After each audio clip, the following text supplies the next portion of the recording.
Hello everyone, welcome to my channel Mademoiselle Pi. Today we are going to have a look into 4 different ways to write a string in Python. Let's have a look into the examples. In the first example, the string welcome to Mademoiselle Pi channel is been written using single quote. In the second example, the string is written using triple single quote. If you need to mention an apostrophe, you absolutely need to add a backslash, otherwise you are gonna have a conflict with Python. What does this mean? Let's remove the backslash and you will see that there is a syntax error. Hence we need to add a backslash so that Python can treat this apostrophe as a character. Let's move on to the next example.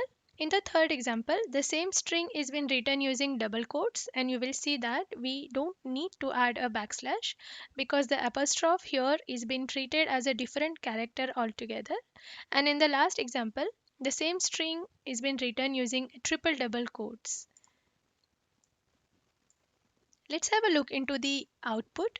As you can see, the same output is been achieved using 4 different ways of writing the same string. Thank you for watching the video. If you like the content, do hit the thumb icon and subscribe to stay tuned. Thank you.